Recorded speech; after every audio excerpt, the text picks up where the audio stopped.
नमस्कार दादा. नमस्ते. नमस्ते. म्हटलं तुमचं पूर्ण नाव काय? अविनाश बाबूराव आवटे, राहणार शेलगाव, तालुका खेड, जिल्हा पुणे. जिल्हा पुणे. बरं, आपण कोणती व्हरायटी लावली ही? हो, आरली समर्पित. ओके. टोकिता सीड या कंपनीची. लागवड कधी केली? लागवड केलेली आपण 15 फेब्रुवारी 2024. 15 फेब्रुवारी 2024. बरं, आपल्याला ह्या व्हरायटी बद्दल काय वाटलं तर ते सांगा.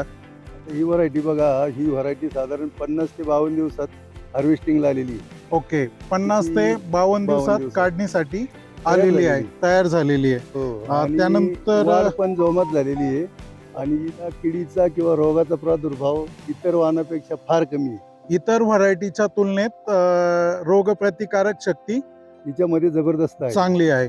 त्यानंतर तुम्हाला गड्डा कसा वाटतो? एकदम कम्पॅक्ट. हो ना, हो. गड्डा एकदम कॉम्पॅक्ट आहे. हो, त्याला लाल कलर नाहीये. ओके. पूर्णपणे पूर्ण अगदी सफेद आहे. पनीर सारखा आहे. एकदम पूर्ण सफेद आहे. पूर्ण सफेद. बरं.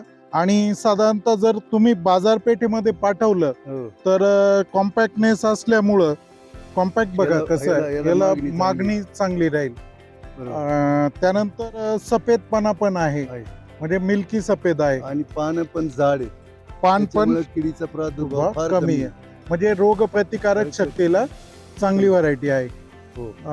ही पुढील वर्षी आपण इतर शेतकऱ्यांना लावणीसाठी ही व्हरायटी सजेस्ट कराल का? हो, आता सध्या माझ्या प्लॉटवर बरेच शेतकरी येऊन गेले, त्यांनाही सजेस्ट केलेली आहे. आणि जे कोणी नवीन बाबा उन्हाळी व्हरायटी कोणती लावायची तर ह्या कंपनीचं हे जे बियाणं आहे तुमचं टोकिता सीडची आरली समर क्वीन ही व्हरायटी तुम्ही इतर शेतकऱ्यांना सजेस्ट करू शकतो. सजेस्ट कराल.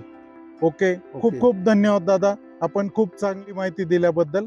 धन्यवाद. धन्यवाद. धन्यवाद. नमस्ते. नमस्ते.